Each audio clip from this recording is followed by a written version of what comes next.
Halo guys, balik lagi ke channel Dear Tokyo. Kali ini aku bakal bahas film Korea tahun 2024 yang berjudul Somebody. Nah, film ini berkisah tentang seorang ibu yang memiliki anak yang kelakuannya psikopat. Tapi 20 tahun kemudian, anak itu menghilang. Kisah diawali dengan seorang anak bernama Suyeon mendatangi sebuah danau. Hingga setelah waktu berlalu, ibunya Suyeon yang bernama Yong-eun, yang seorang pelatih renang, menerima kabar tentang kematian anjingnya. Yong-eun pun langsung kembali ke huniannya, dan di sana ternyata sudah ada kehadiran Suyeon. Yong-eun sangat sedih melihat anjingnya mati, tapi Suyeon malah minta Yong-eun tidak perlu sedih karena yang mati hanya hewan. Mereka bisa beli lagi, tapi bagi Yong-eun biarpun hanya hewan, anjing itu tetap keluarga mereka. Anjing itu sangat berharga, sama seperti berharganya Suyeon di mata Yong-eun. Malamnya, Yong-eun menyembunyikan pisau di rak, bahkan sampai menggembok raknya.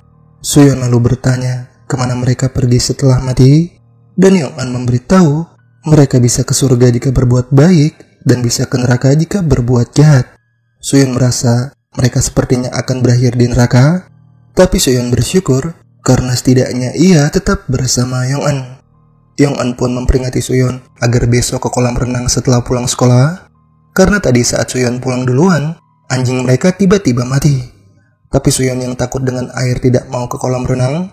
Namun di hari berikutnya, Yong-eun tetap memaksa mengajarkan Suyeon berenang.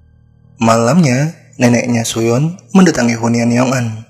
Si nenek ingin membantu Yong-eun merawat Suyeon karena si nenek sudah mendengar soal perceraian Yong-eun dengan suaminya. Yang si nenek dengar Suyeon sakit sampai harus ke psikiater, tapi Yong-eun memastikan Suyeon akan membaik karena ia terus menjalani perawatan.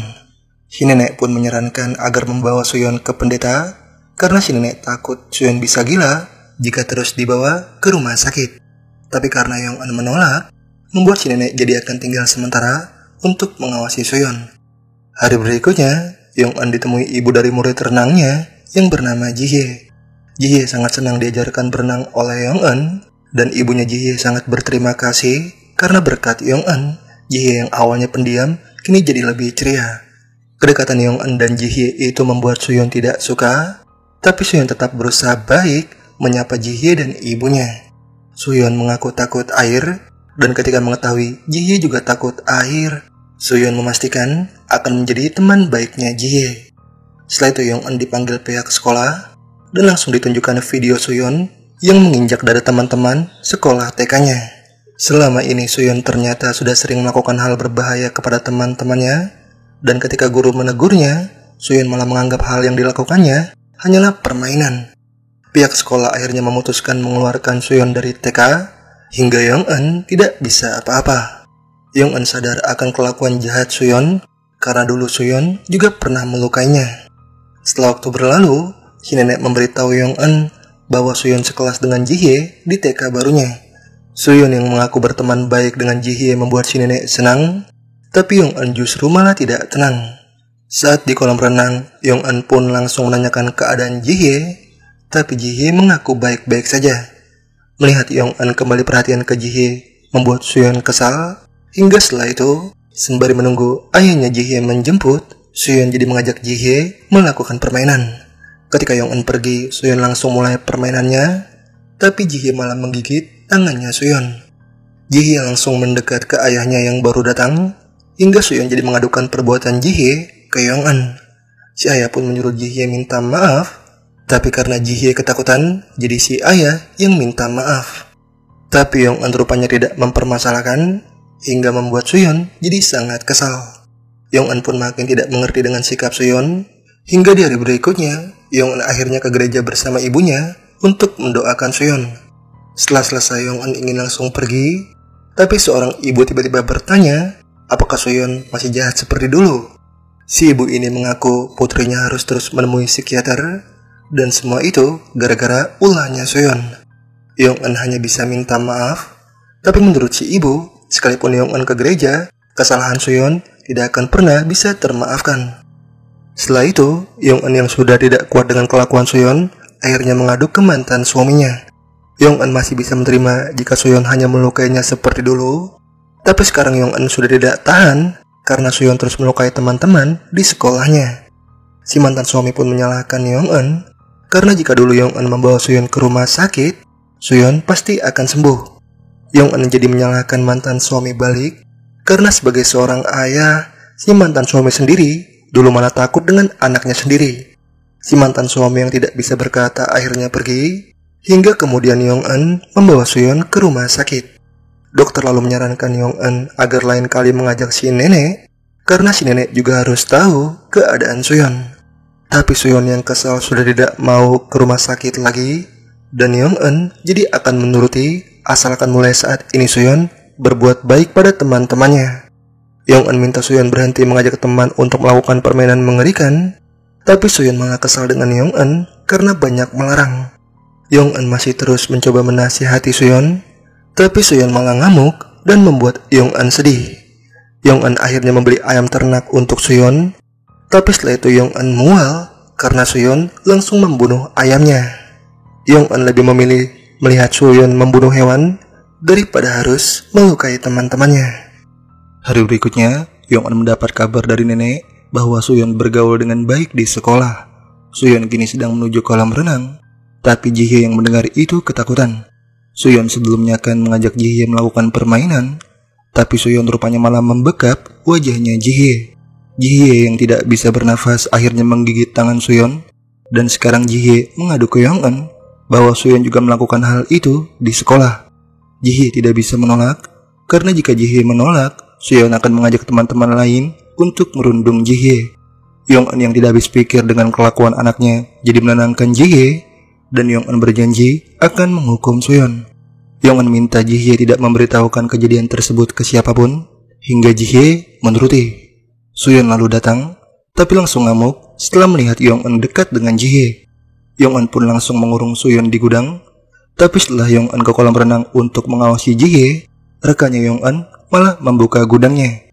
Soo-yeon pergi dengan sangat kesal, hingga kemudian Yong-eun tidak lagi melihat kehadiran Ji-hye. Yong-eun yang melihat Ji-hye bersama Soo-yeon jelas berusaha menghentikan Soo-yeon, tapi Soo-yeon langsung mendorong Ji-hye ke kolam. Yong-eun pun terdiam tidak menyangka dengan perbuatan Soo-yeon, hingga setelah itu Ji-hye langsung dievakuasi. Yong-eun yang panik berusaha menyadarkan Ji-hye, sementara Soo-yeon hanya bisa menatap tanpa merasa bersalah. Saat di rumah sakit, Yong-eun langsung minta maaf ke ibunya Ji-hye, tapi ibunya Ji-hye yang terlanjur kesal menganggap Yong-eun tidak becus mengurus anaknya sendiri. Setelah itu Yong-eun bertanya mengapa Soo-yeon sangat jahat, tapi Soo-yeon malah bertanya balik kenapa Yong-eun selalu memarahinya. Soo-yeon menganggap Yong-eun sudah tidak menyayanginya, hingga Yong-eun yang sudah sangat lelah menghadapi Soo-yeon akhirnya menghubungi mantan suaminya. Yong-eun merasa sudah tidak sanggup mengurus Soo-yeon, dan kini Yong-eun juga tidak tahu harus melakukan apa. Yong-eun minta diberitahu cara agar Soo-yeon bisa berubah, namun mantan suami juga tidak tahu harus melakukan apa. Soo-yeon yang mendengar itu jadi ngambek dan pergi, dan Yong-eun yang sudah lelah membiarkannya.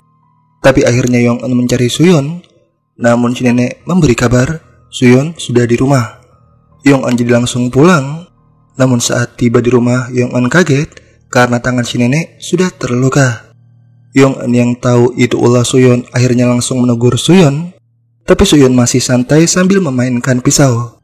Yong-eun minta Soo-yeon menyerahkan pisaunya, namun Soo-yeon kesal karena tadi saat Soo-yeon lari, Yong-eun malah membiarkannya. Soo-yeon merasa sudah tidak dianggap oleh Yong-eun, jadi Soo-yeon minta Yong-eun agar pergi saja ke neraka. Yong-eun pun jadi menenangkan Soo-yeon dan berusaha mengambil pisau, tapi Soo-yeon malah menarik pisaunya hingga membuat tangan Yong-eun terluka. Si nenek akhirnya mengobati luka Yong-eun dan mengajaknya ke rumah sakit, namun Yong-eun menolak. Yong-eun sudah bingung, hingga akhirnya di malam itu ia memutuskan mengajak Soo-yeon ke kolam renang. Dalam keadaan terluka, Yong-eun membawa Soo-yeon berenang, sampai ketika berada di tengah kolam, Yong-eun langsung melepaskan Soo-yeon. Soo-yeon yang tidak bisa berenang jelas ketakutan, namun Yong-eun membiarkan karena Soo-yeon harus merasakan apa yang sebelumnya dirasakan Ji-hye. Soo-yeon pun memohon ampun dan berjanji tidak akan nakal lagi, namun Yong-eun yang sudah sangat lelah langsung memeluk Soo-yeon dan menenggelamkannya. Yong-eun mengajak Soo-yeon mati agar tidak ada lagi orang yang terluka, tapi Soo-yeon berhasil melepaskan diri dari pelukan Yong-eun. Soo-yeon berhasil naik ke permukaan kolam, meninggalkan Yong-eun yang semakin tenggelam. Nah, 20 tahun kemudian, seorang wanita bernama Kim mendatangi rumah sakit jiwa. Ibunya Kim dirawat di sana, namun Kim hanya terus memperhatikan ibunya dari jauh. Perawat pun jadi menanyakan alasan Kim tidak pernah mau menemui ibunya, tapi Kim tidak menjawab dan langsung pergi. Setelah waktu berlalu, Kim bekerja sebagai petugas kebersihan rumah yang sudah tidak dihuni. Kim yang menemukan dompet bagus lalu mengambilnya diam-diam, tapi sialnya ketahuan seorang wanita bernama Hye-yong. Hye-yong ini rupanya anak baru yang baru saja bergabung, dan saat ditanya mengenai asalnya, Hye-yong mengaku berasal dari Busan. Petugas yang dipanggil Bibi jadi ingin tahu tentang keluarga Hye-yong, tapi Hye-yong mengaku tidak punya keluarga karena orang tuanya sudah meninggal akibat kebakaran. Hye-yong menunjukkan bekas luka bakar atas kejadian itu, hingga manajer jadi minta Hye-yong tidak sedih karena Kim juga sudah tidak punya keluarga seperti Hye-yong. Si manajer minta Kim menjaga Hye-yong dengan baik, tapi karena Kim tiba-tiba mual, membuat Bibi jadi khawatir. Kim ternyata sedang hamil 7 minggu, namun Kim memilih tidak memberitahu Bibi. Kim lalu memposting dompet yang sebelumnya ia ambil untuk dijual. Setelah itu Kim pulang ke rumah Bibi, tapi Kim kesal karena si Bibi mengizinkan Hye-yong tinggal bersama mereka. Bibi pun mengaku mengizinkan karena disuruh manajer, dan Bibi juga kasihan dengan Hye-yong karena Hye-yong tidak punya tempat tinggal. Bibi minta Kim agar menerima Hye-yong karena setelah Hye-yong menemukan tempat tinggal, Hye-yong akan pergi. Jadi sebelum Hye-yong pergi, Kim harus bersikap baik. Tapi setelah itu Kim kesal karena Hye-yong masuk ke kamar dan memakai barangnya tanpa izin. Hye-yong jadi iri dengan Kim karena Kim yang tidak punya hubungan darah dengan Bibi bisa tinggal di rumah Bibi dan diperlakukan baik. Hye-yong mengeluh karena selama ini tidak pernah tinggal di tempat enak. Namun Kim yang merasa Hye-yong terlalu cerewet jadi menyuruhnya keluar. Hari berikutnya, si manajer memanggil Kim dan Bibi karena ada klien mereka yang mencari kotak perhiasan. Bibi pun mengaku tidak tahu apa-apa, dan Kim menduga kotak perhiasan itu mungkin diambil oleh petugas yang sudah berhenti bekerja. Hye-yong yang ingin dekat dengan Kim lalu mengajak Kim makan, namun Kim menolak dan minta Hye-yong agar secepatnya pergi dari rumah Bibi. Hye-yong jelas sedih, hingga Bibi yang tahu Kim penyebabnya jadi minta Hye-yong untuk lebih sabar menghadapi sikapnya Kim. Kim sangat sulit percaya dengan orang lain karena saat kecil Kim kehilangan ingatannya. Kim tidak tahu namanya dan tidak tahu siapa orang tuanya, dan Kim juga tidak tahu kenapa dirinya dibuang oleh orang tuanya. Jadi si Bibi minta Hye-yong sabar menghadapi Kim karena seiring berjalannya waktu, Kim pasti menerima kehadiran Hye-yong. Setelah itu, Kim menemui pria yang ingin membeli dompetnya. Kim pun langsung ingin memberikan dompetnya, namun dompetnya ternyata tidak ada di tasnya. Pacar dari pria itu jadi menunjukkan kotak perhiasan yang diposting Kim, dan si pacar menegaskan bahwa kotak perhiasan itu milik neneknya. Si pacar yang tahu Kim telah mencurinya jadi memaksa Kim mengembalikannya, tapi Kim langsung kabur. Saat tiba di rumah, Hye-yong langsung memberi Kim kejutan karena si Bibi memberitahu sekarang ulang tahun Kim. Kim sebenarnya senang, hanya saja tidak bisa mengekspresikannya. Saat minum, Hye-yong terfokus pada foto seorang gadis, hingga si Bibi memberitahu bahwa gadis itu adalah putrinya yang sudah meninggal. Hye-yong juga melihat foto Kim bersama si Bibi, sampai ketika mabuk, Hye-yong jadi mengaku ingin menjadi putri bungsunya Bibi. Kim yang mendengar itu pun tersenyum, karena Hye-yong berani mengatakan itu padahal bukan siapa-siapa. Hye-yong jadi makin bingung dengan Kim, karena apapun yang Hye-yong lakukan, sepertinya selalu salah di mata Kim. Hye-yong merasa Kim cemburu melihat Hye-yong dekat dengan Bibi, makanya Kim selalu mencari kesalahan Hye-yong. Kim pun tidak mau menanggapi, dan minta Hye-yong agar sebaiknya tahu diri. Kehadiran Hye-yong di rumah itu hanya menyusahkan Bibi, jadi Kim minta Hye-yong untuk secepatnya pergi. Hye-yong pun jadi menunjukkan dompet yang sebelumnya ingin Kim jual, dan ia minta Kim agar sebaiknya berterima kasih karena ia sudah membantu menutupi perbuatan Kim. Hari berikutnya Bibi ingin tahu apa yang terjadi dengan Hye-yong, karena kemarin setelah berbicara dengan Kim, Hye-yong menangis di kamar Bibi. Kim jadi bertanya sampai kapan Bibi menampung orang asing seperti Hye-yong, tapi Bibi menegaskan bahwa Kim juga orang asing baginya. Kim harusnya tidak bersikap jahat ke Hye-yong, tapi Kim yang kesal langsung pergi. Kim kembali bekerja dengan Hyeong, namun karena Hyeong terlalu santai, membuat Kim makin kesal. Perdebatan pun terjadi lagi, tapi tak lama Kim didatangi mantan pacarnya. Kim langsung mengajak si mantan pacar bicara di luar, dan si mantan pacar langsung minta Kim agar menggugurkan bayinya. Kim jelas menolak, tapi si mantan pacar malah kasar dan mengancam akan membunuh Kim. Kim yang dicekik tidak bisa apa-apa, hingga Hyeong yang datang langsung memukul si mantan pacar. Si mantan pacar jadi menghajar Hyeong karena sudah ikut campur, tapi untungnya security yang datang menghentikan hal itu. Si mantan pacar pun pergi, hingga setelah itu Kim yang pingsan di pangkuan Hyeong terus bergumam ingin membunuh si mantan pacar. Saat sadar, Kim langsung bertanya kenapa Hyeong menolongnya, hingga Hyeong menegaskan bahwa Kim sudah Hyeong anggap seperti keluarganya sendiri. Hyeong sadar Kim tidak suka melihat Hyeong dekat dengan Bibi, karena Kim sudah menganggap Bibi seperti ibunya sendiri. Jadi bagi Hyeong sangat wajar jika Kim takut kehilangan Bibi, karena saat kecil Kim sudah kehilangan orang tuanya. Tapi Hyeong tahu Kim tidak mengingatnya, karena sebelumnya Bibi memberitahu cerita tentang Kim yang kehilangan ingatan masa kecilnya. Kim pun jadi jujur bahwa sebenarnya ia tidak kehilangan ingatannya, karena yang kehilangan ingatan sebenarnya adalah ibunya Kim. Kim mengaku bahwa ibunya dulu pernah mengajaknya untuk mati bersama, tapi pada akhirnya Kim berhasil menyelamatkan diri. Setelah kejadian itu ibunya Kim kehilangan ingatan, dan saat ini ibunya Kim berada di rumah sakit jiwa. Kim sengaja tidak memberitahu cerita itu ke si Bibi, karena jika Kim memberitahu, si Bibi pasti akan sedih. Hyeong lalu membahas soal mantan pacar Kim tadi, dan Hyeong jadi minta Kim memberi pelajaran ke si mantan pacar, karena jika tidak, Kim dan bayinya akan dalam bahaya. Setelah itu Kim akhirnya mengajak si mantan pacar ketemuan, hingga saat si mantan pacar sudah tiba di lokasi, Kim langsung menghajarnya dengan kunci Inggris. Kim juga memotong selang rem motor si mantan pacar, hingga setelah itu Kim menjenguk ibunya di rumah sakit jiwa.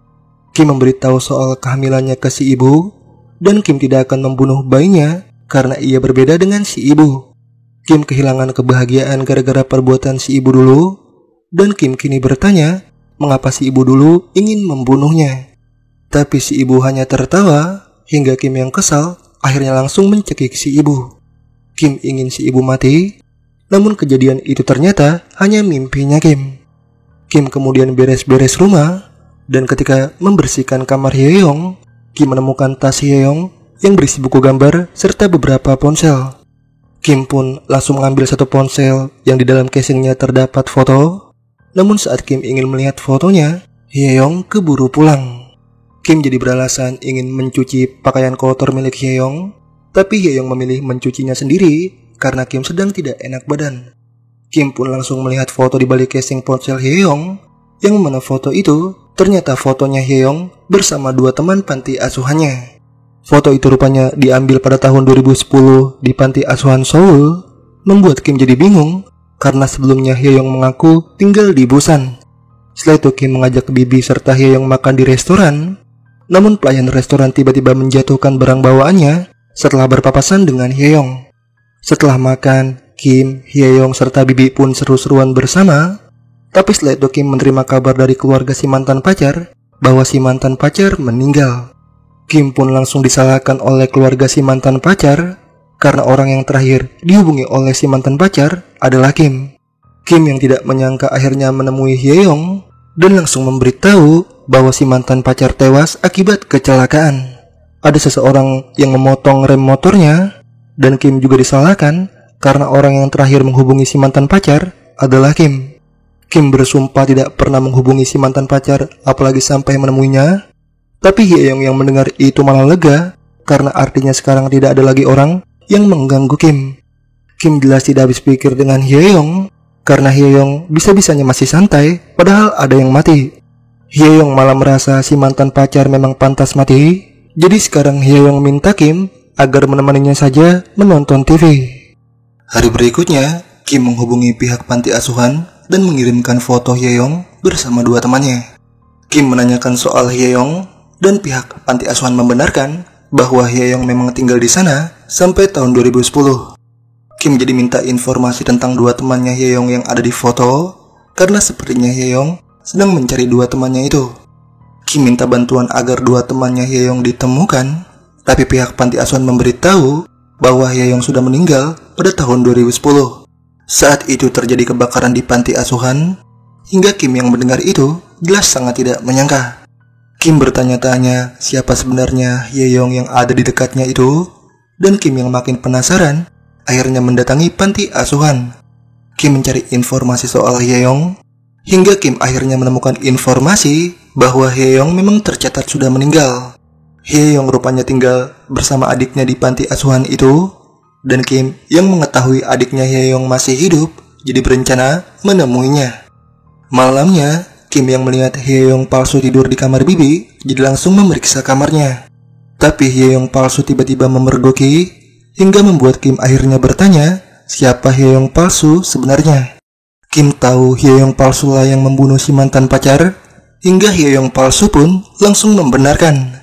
Hye-young palsu minta Kim berterima kasih karena Hye-young palsu membunuh si mantan pacar atas kemauan Kim. Saat pingsan, Kim sebelumnya terus bergumam ingin membunuh si mantan pacar, jadi Hye-young palsu akhirnya membunuh si mantan pacar demi Kim. Kim pun tidak habis pikir dengan kegilaan Hye-young palsu, dan Hye-young palsu juga tidak takut dilaporkan karena yang akan lebih dicurigai sudah pasti Kim. Kim yang tidak mau meladeni orang gila pun jadi memutuskan pergi, tapi Hye-young langsung membekap Kim sampai tidak sadarkan diri. Sosok Hye-young palsu terus terngiang di kepala Kim, hingga ketika Kim terbangun, Hye-young palsu langsung memeluk bibi sambil menunjukkan pisau. Hye-young palsu seperti memberi isyarat ke Kim untuk tidak macam-macam, hingga Kim yang takut akhirnya tidak bisa apa-apa. Setelah itu Kim dimaki-maki manajer karena Hye-young palsu rupanya sudah melaporkan perbuatan Kim yang suka mencuri. Hye-young palsu sedang mencoba menyingkirkan Kim, hingga Kim yang menyadari itu jadi menemui si bibi. Kim minta bibi agar mengusir Hye-young palsu karena Hye-young palsu adalah pembunuh. Kim minta bibi untuk percaya dengannya, tapi bibi rupanya sudah tidak bisa mempercayai Kim karena Hye-young palsu sudah memberitahu bahwa cerita Kim tentang kehilangan ingatan dan kehilangan orang tuanya semuanya bohong. Kim bahkan tidak memberitahu soal kehamilannya ke si bibi, dan sekarang setelah ketahuan mencuri, Kim malah ingin mengusir Hye-young. Bibi sangat kecewa dengan Kim karena Kim yang sudah ia anggap seperti anak sendiri ternyata malah membohonginya. Kim yang kesal jadi menegaskan bahwa dirinya tidak pernah minta dianggap sebagai anak, sebab Kim sadar alasan si bibi menampungnya karena untuk mengatasi kesepian si bibi setelah kehilangan putrinya. Si bibi yang mendengar itu pun langsung menampar Kim, hingga Kim langsung pergi mencari Hye-young palsu. Tapi karena ruangan penuh asap membuat Kim batuk-batuk, hingga saat di tangga, Kim langsung ditendang sampai jatuh mengenai si bibi. Manajer dan Hye-young palsu langsung mendekat, sampai ketika di rumah sakit, Kim pun langsung menemui si bibi yang dirawat. Hye-young palsu sempat melarang, tapi si bibi menyuruh Hye-young palsu keluar. Kim pun langsung minta maaf ke bibi atas semuanya, tapi bibi tidak mempermasalahkan karena ia percaya dengan Kim. Si bibi siap mengusir Hye-young palsu demi Kim, hingga Kim yang mendengar itu jadi minta si bibi untuk istirahat saja. Setelah itu Kim langsung mendatangi hunian adiknya Hye-young yang asli, namun di dalam hunian ternyata ada kehadiran neneknya Suyeon yang sedang melakukan doa. Kim juga merasa sebelumnya pernah bertemu adiknya Hye-young, dan si adik membenarkan karena si adik ini ternyata si pelayan restoran. Si adik pun mulai bercerita bahwa dulu ada gadis seumurannya yang tiba-tiba datang ke panti asuhan. Si adik dan Hye-young pun akhirnya berteman dengan gadis itu, tapi suatu hari neneknya Suyeon datang mencari gadis itu karena ternyata gadis itu adalah Suyeon. Suyeon yang tidak mau kembali ke nenek akhirnya kabur dari panti asuhan, dan Suyeon berpesan ke si adik dan Hye-young agar tidak memberitahu siapapun. Pihak panti asuhan pun langsung mencari Suyeon, sampai suatu malam Suyeon akhirnya kembali tapi langsung membakar panti asuhan. Hye-young meninggal akibat ulah Suyeon, dan neneknya Suyeon yang merasa bersalah akhirnya jadi merawat adiknya Hye-young. Semenjak kejadian tersebut, Suyeon akhirnya hidup sebagai Hye-young, dan sekarang Suyeon yang dewasa menemui si manajer. Si manajer tahu Suyeon lah yang menendang Kim dari tangga sampai membuat bibi terluka, karena si manajer punya rekaman video pada saat Suyeon kabur setelah menendang Kim. Si manajer ingin tahu siapa Suyeon sebenarnya, hingga Suyeon yang kesal langsung mengambil pulpen. Kim yang sudah mengetahui semuanya jadi minta si nenek untuk menghentikan Suyeon agar tidak ada lagi orang yang terluka. Tapi si nenek langsung menunjukkan bekas luka di tubuhnya akibat menghentikan Suyeon sambil menegaskan bahwa Suyeon adalah iblis. Wajah Suyeon juga kini sudah penuh darah karena Suyeon baru saja membunuh si manajer. Setelah itu Kim langsung ke rumah sakit mencari si Bibi, tapi si Bibi rupanya sudah pergi di bawah Suyeon. Bibi yang panik jadi mengajak Suyeon bicara baik-baik, tapi Suyeon tidak akan melepaskan si Bibi karena Suyeon menyukai Bibi. Setelah itu Kim mencari Bibi di huniannya, namun Suyeon yang datang langsung menyiapkan dinner. Kim langsung menanyakan keberadaan si Bibi, tapi Suyeon menyalahkan Kim karena gara-gara Kim semuanya jadi kacau. Sekarang Suyeon ingin mengakhiri semuanya, tapi Kim minta Suyeon berhenti karena Kim sudah tahu siapa Suyeon. Si nenek sudah memberitahu Kim tentang Suyeon yang sakit jiwa, tapi Suyeon menegaskan bahwa yang sebenarnya gila adalah neneknya. Kim pun berjanji akan membantu Suyeon untuk sembuh, tapi Suyeon yakin Kim tidak akan bisa karena dulu ibunya Suyeon juga menyerah. Suyeon bahkan hampir mati di tangan ibunya sama seperti Kim. Jadi bagi Suyeon, semua ibu itu adalah bajingan.